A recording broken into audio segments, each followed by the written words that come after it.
എല്ലാവർക്കും news first മലയാളത്തിന്റെ പുതിയ വീഡിയോയിലേക്ക് സ്വാഗതം. ക്രിക്കറ്റ് ലോകത്തെ ഏറ്റവും പുതിയ വാർത്തകൾ ആദ്യമേ അറിയാൻ ഈ ചാനൽ മറക്കാതെ സബ്സ്ക്രൈബ് ചെയ്യുക. ക്രിക്കറ്റ് ലോകം മുഴുവൻ ശ്വാസമടക്കിപ്പിടിച്ച് കാത്തിരുന്ന IPL 2026 ആ മഹാപോരാട്ടം മുംബൈ ഇന്ത്യൻസും ചെന്നൈ സൂപ്പർ കിങ്സും തമ്മിലുള്ള ആവേശകരമായ മത്സരം വാൻഖഡെ സ്റ്റേഡിയത്തിൽ അവസാനിച്ചപ്പോൾ അത് മുംബൈ ആരാധകരുടെ ഹൃദയത്തിൽ ഒരിക്കലും ഉണങ്ങാത്ത ഒരു വലിയ മുറിവാണ് ബാക്കിവെച്ചത്. സ്വന്തം തട്ടകത്തിൽ ചെന്നൈ സൂപ്പർ കിങ്സിനോട് ഏറ്റുവാങ്ങേണ്ടി വന്ന ഈ കനത്തതുള്ള ലജ്ജാകരവുമായ തോൽവിക്ക് ശേഷം മുംബൈ ഇന്ത്യൻസ് നായകൻ ഹർദിക് പാണ്ഡ്യയുടെ നിസ്സഹായതയും രോഷവും ലോകം മുഴുവൻ ക്യാമറകളിലൂടെ നേരിൽ കണ്ടു. മത്സരഫലം വന്നയുടനെ ചെന്നൈ മുംബൈയെ സ്വന്തം മണ്ണിൽ അടിയറവ് പറയിച്ചപ്പോൾ പോസ്റ്റ് മാച്ച് പ്രസന്റേഷനായി മൈക്കിന് മുന്നിലെത്തിയ ഹാർദിക്കിന്റെ മുഖത്തെ നിരാശ മുംബൈ ക്യാമ്പിൽ ഒന്നും ശരിയല്ലെന്നതിന്റെ വ്യക്തമായ സൂചനയായിരുന്നു. യാതൊരു മറയുമില്ലാതെ തന്റെ ടീം വരുത്തിയ അടിസ്ഥാനപരമായ തെറ്റുകളുടെ നീണ്ട നിര തന്നെ ഹാർദിക് അവിടെ എണ്ണിപ്പറഞ്ഞു. നായകനെന്ന നിലയിലുള്ള തന്റെ വീഴ്ചകൾ മുതൽ സീനിയർ താരങ്ങളുടെ മോശം പ്രകടനം വരെയുള്ള കാര്യങ്ങളിൽ അദ്ദേഹം നടത്തിയ ആ തുറന്നുപറച്ചിൽ ഇന്ന് സമൂഹമാധ്യമങ്ങളിൽ പുതിയൊരു ചർച്ചയ്ക്ക് തന്നെ തിരികൊളുത്തിയിരിക്കുകയാണ്.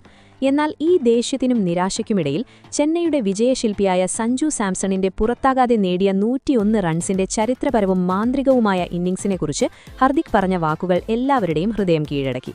മത്സരം തുടങ്ങുന്നതിന് മുൻപ് തന്നെ സഞ്ജുവിന്റെ ബാറ്റിംഗ് മുംബൈയെ മാനസികമായി തകർത്തിരുന്നുവെന്ന് അദ്ദേഹം തുറന്നു സമ്മതിച്ചു. മത്സരത്തിനു ശേഷം വാൻഖഡയിലെ ആരവങ്ങൾക്കിടയിൽ പോസ്റ്റ് മാച്ച് പ്രസന്റേഷനായി ഇതിഹാസ കമന്റേറ്റർ രവി ശാസ്ത്രി മുംബൈ നായകനെ മൈക്കിന് മുന്നിലേക്ക് ക്ഷണിക്കുകയും ഈ ദയനീയ പരാജയത്തിന്റെ കാരണങ്ങളെക്കുറിച്ച് മൂർച്ചയേറിയ ചോദ്യം ഉന്നയിക്കുകയും ചെയ്തപ്പോൾ ഹാർദിക് വളരെ ആഴത്തിലൊരു നെടുവീർപ്പിട്ടു. അദ്ദേഹത്തിന്റെ കണ്ണുകളിലെ ദേഷ്യവും നെഞ്ചിലെ വേദനയും വ്യക്തമായിരുന്നു. വളരെ ഗൗരവത്തോടെയും കടുത്ത ഭാഷയിലും അദ്ദേഹം പറഞ്ഞു, ശാസ്ത്രി സർ, പൂർണ്ണ ഉത്തരവാദിത്വത്തോടെ ഞാൻ സത്യം പറയാം, ഈ നാണം കെട്ട തോൽവിയെ ന്യായീകരിക്കാൻ ഞങ്ങളുടെ പക്കൽ യാതൊരു കാരണവുമില്ല. ഒരു നായകൻ എന്ന നിലയിൽ എനിക്കിത് അംഗീകരിക്കാൻ വളരെ ബുദ്ധിമുട്ടും അങ്ങേയറ്റം വേദനയുമാണ്. കാരണം ബൌളിംഗ്, ബാറ്റിംഗ്, ഫീൽഡിംഗ് തുടങ്ങി കളിയുടെ സമസ്ത മേഖലകളിലും ഞങ്ങൾ ഇന്ന് ചെന്നൈക്ക് മുന്നിൽ പൂർണ്ണമായി മുട്ടുമടക്കി. തുടർന്ന് തന്റെ തന്ത്രങ്ങൾ പാളിയതിനെക്കുറിച്ച് വിശദീകരിച്ച ഹാർദിക്, വാൻഖഡെ പോലെ ഒരു ചെറിയ ഹൈ സ്കോറിംഗ് മൈതാനത്ത് ടോസ് നേടി ആദ്യം ബൌൾ ചെയ്യാൻ തീരുമാനിക്കുമ്പോൾ എതിരാളികളെ ചെറിയ സ്കോറിൽ ഒതുക്കുക എന്നതായിരുന്നു തങ്ങളുടെ ലക്ഷ്യമെന്നും പക്ഷേ ബൌളർമാർ കടുത്ത അച്ചടക്കമില്ലായ്മയും ദിശാബോധമില്ലായ്മയുമാണ് കാണിച്ചതെന്നും IPL പോലെ ഒരു വേദിയിൽ ഇതൊരിക്കലും അംഗീകരിക്കാനാവില്ലെന്നും തീർത്തു പറഞ്ഞു. പവർ പ്ലേയിലെ നിർണായകമായ ആദ്യ 6 ഓവറുകളിൽ വിക്കറ്റ് വീഴ്ത്താനുള്ള അവസരങ്ങൾ നഷ്ടപ്പെടുത്തുകയും മാത്രമല്ല, ഡെത്ത് ഓവറുകളിൽ തീർത്തും മോശം ലൈനിലും ലെങ്തിലും പന്തെറിഞ്ഞ് ചെന്നൈക്ക് 207 റൺസ് എന്ന ഭയപ്പെടുത്തുന്ന സ്കോറിലെത്താൻ സ്വന്തം കൈകൊണ്ട് അവസരം ഒരുക്കിക്കൊടുത്തു. 200-ന് മുകളിലുള്ള ഏത് വിജയലക്ഷ്യവും എപ്പോഴും വലിയ മാനസിക സമ്മർദ്ദം സൃഷ്ടിക്കുമെന്നും ഓർമ്മിപ്പിച്ച അദ്ദേഹം തങ്ങളുടെ ഊഴം വന്നപ്പോൾ ആദ്യ 6 ഓവറുകൾക്കുള്ളിൽ തന്നെ വളരെ നിരുത്തരവാദിത്തപരമായി 3 സുപ്രധാന വിക്കറ്റുകൾ വലിച്ചെറിഞ്ഞതിനെ നിശിതമായി വിമർശിച്ചു. ക്വിന്റൻ ഡീകോക്ക് പോലുള്ള പരിചയസമ്പന്നനും നമൻ ധീർ പോലുള്ള യുവപ്രതിഭയും ഇത്രയും വേഗം പുറത്തായത് ടീമിനേറ്റ വലിയ പ്രഹരമായിരുന്നുവെന്നും മുൻനിര തകർന്നാൽ മധ്യനിരയ്ക്കുമേൽ സമ്മർദ്ദത്തിന്റെ വലിയൊരു പർവ്വതം തന്നെ ഇടിഞ്ഞു വീഴുന്നത് സ്വാഭാവികമാണെന്നും കൈപ്പോട പറഞ്ഞു. മികച്ച കളിക്കാർ പേപ്പറിൽ ഉണ്ടായതുകൊണ്ട് മാത്രം IPL പോലെ കടുത്ത മത്സരമുള്ള വലിയൊരു ടൂർണമെന്റ് ജയിക്കാനാവില്ലെന്നും ഒരു ചാമ്പ്യൻ ടീമിന് വേണ്ട യാതൊരു പോരാട്ടവീര്യവും മുംബൈയുടെ ഭാഗത്തു നിന്നുണ്ടായില്ലെന്നും വെറുമൊരു ഔപചാരികത മാത്രമാണ് ഗ്രൗണ്ടിൽ നടന്നതെന്നും അദ്ദേഹം കൂട്ടിച്ചേർത്തു. ഫീൽഡിംഗിലും പല ബാലിശമായ തെറ്റുകളും വരുത്തി നിർണായക നിമിഷങ്ങളിൽ എളുപ്പത്തിൽ റൺസ് വിട്ടുകൊടുത്തത് എതിരാളികളുടെ ജോലി എളുപ്പമാക്കി.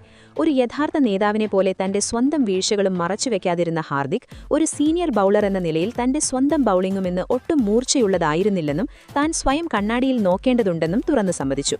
നമ്മൾ എവിടെയാണ് തുടർച്ചയായി പരാജയപ്പെടുന്നതെന്ന് ഡ്രസ്സിംഗ് റൂമിൽ പോയിരുന്ന് ആഴത്തിൽ ചിന്തിക്കേണ്ടതുണ്ടെന്നും ഈ അടിസ്ഥാനപരവും താന്ത്രികവുമായ തെറ്റുകൾ പെട്ടെന്ന് തന്നെ തിരുത്തിയില്ലെങ്കിൽ നീണ്ടയുള്ള ഈ സീസണിൽ നമ്മുടെ തിരിച്ചുവരവ് അസാധ്യമാകുമെന്നും അദ്ദേഹം ടീമിന് മുന്നറിയിപ്പ് നൽകി. മുംബൈ ഇന്ത്യൻസ് എന്തിന്റെ പേരിലാണോ അറിയപ്പെടുന്നത്, ആ നിർഭയമായ ക്രിക്കറ്റിന്റെ ഒരംശം പോലും അവർ കളിച്ചില്ല. ഇത്രയും കടുത്തവും കൈപ്പേറിയതുമായ വിമർശനങ്ങൾ ഉന്നയിച്ചതിനു ശേഷം ഹാർദിക്കിന്റെ സ്വരം പെട്ടെന്ന് ശാന്തമാവുകയും കായികക്ഷമതയുടെ ഉത്തമ ഉദാഹരണമായി ചെന്നൈ സൂപ്പർ കിങ്സിന്റെ ഹീറോയും മാൻ ഓഫ് ദ മാച്ചുമായ സഞ്ജു സാംസണിനെ അദ്ദേഹം വാനോളം പുകഴ്ത്തി. വളരെ ബഹുമാനത്തോടെ അദ്ദേഹം പറഞ്ഞു, ഇന്നത്തെ ഈ ഐതിഹാസികവും ഹൈ വോൾട്ടേജുമായ നാട്ടിൽ ഏതെങ്കിലും ഒരു കളിക്കാരൻ അവകാശപ്പെടുന്നതെങ്കിൽ അത് നിസ്സംശയവും സഞ്ജു സാംസണാണ്. വാൻഖഡയിലെ ഈ മൈതാനത്ത് ഇത്രയും മികച്ചൊരു സെഞ്ചുറി പ്രകടനം എന്റെ കരിയറിൽ ഞാൻ വളരെ കുറച്ചു മാത്രമേ കണ്ടിട്ടുള്ളൂ എന്ന് ക്രിക്കറ്റ് ലോകത്തിനു മുന്നിൽ പൂർണ്ണ സത്യസന്ധതയോടെ ഞാൻ സമ്മതിക്കുന്നു. സഞ്ജുവിന്റെ ബാറ്റിംഗ് തങ്ങളെ മാനസികമായി തകർത്തിരുന്നുവെന്ന് ഹാർദിക് വിശദീകരിച്ചു. ലോകത്തിലെ ഏറ്റവും മികച്ച ബൌളറായ ജസ്പ്രീത് ബുംറയെ സഞ്ജു നേരിട്ടത് അവിശ്വസനീയവും രോമാഞ്ചമുണ്ടാക്കുന്നതുമായിരുന്നുവെന്നും മൈതാനത്തിന്റെ 4 പാദം ഒരു ചിത്രകാരനെ പോലെ അദ്ദേഹം പന്ത് പായിച്ചുവെന്നും ഓർത്തെടുത്തു. സഞ്ജുവിന്റെ timing, bat speed, shot selection എന്നിവ അത്രത്തോളം കൃത്യമായിരുന്നുവെന്നും തങ്ങളുടെ ഒരു പദ്ധതിയോ ബൌളറോ അവിടെ വിലപ്പോട്ടില്ലെന്നും ഹാർദിക് തുറന്നു സമ്മതിച്ചു. ഒരു ലോകോത്തര ബാറ്റ്സ്മാൻ ആ ഒരു ഡിവൈൻ സോണിൽ കളിക്കുമ്പോൾ എതിർ ടീമിന്റെ എല്ലാ തന്ത്രങ്ങളും പാളിപ്പോകുമെന്നും ആധുനിക ക്രിക്കറ്റിലെ ഏറ്റവും അപകടകാരിയും നിർഭയനുമായ ബാറ്റ്സ്മാൻമാരിൽ ഒന്നാണ് സഞ്ജു എന്ന് സഞ്ജു വീണ്ടും തെളിയിച്ചിരിക്കുകയാണെന്നും ഹാർദിക് പറഞ്ഞു. ആ മാന്ത്രിക ഇന്നിംഗ്സാണ് ചെന്നൈയെ 207-ലെത്തിച്ചതും മുംബൈയെ മാനസികമായി തളർത്തി തോൽവിയുടെ തിരക്കഥ എഴുതിയതും. ഹാർദിക് പാണ്ഡ്യയുടെ ഈ പ്രസ്താവന മുംബൈ ഇന്ത്യൻസ് നേരിടുന്ന വലിയ പ്രതിസന്ധിയെയാണ് തുറന്നുകാട്ടുന്നത്. എന്നാൽ എതിർ ടീമിലെ താരത്തെ അഭിനന്ദിക്കുന്നതിൽ അദ്ദേഹം വലിയൊരു മാതൃകയും കാട്ടി. ഇപ്പോൾ സമൂഹമാധ്യമങ്ങളിൽ മുഴുവൻ ഹാർദിക്കിന്റെ വാക്കുകളും സഞ്ജുവിന്റെ സെഞ്ചുറിയുമാണ് ചർച്ച. തന്ത്രങ്ങളിൽ വലിയ മാറ്റം വരുത്തിയില്ലെങ്കിൽ ഈ സീസൺ മുംബൈക്ക് നഷ്ടമാകുമെന്നാണ് ആരാധകർ പറയുന്നത്. ഹാർദിക്കിനോട് സ്വന്തം ടീമിനോടുള്ള രോഷവും സഞ്ജുവിനോടുള്ള ആദരവുമാണ് ഇന്നത്തെ രാത്രിയിലെ ഏറ്റവും വലിയ കഥ. നിങ്ങളുടെ അഭിപ്രായത്തിൽ മുംബൈയുടെ ഈ തോൽവിക്ക് കാരണം സഞ്ജു സാംസൺ തന്നെയാണോ? കമന്റ് ബോക്സിൽ അറിയിക്കുക. അപ്പോൾ ഇതുപോലത്തെ കൂടുതൽ ക്രിക്കറ്റ് വാർത്തകൾക്കായി ഈ ചാനൽ മറക്കാതെ സബ്സ്ക്രൈബ് ചെയ്യുക.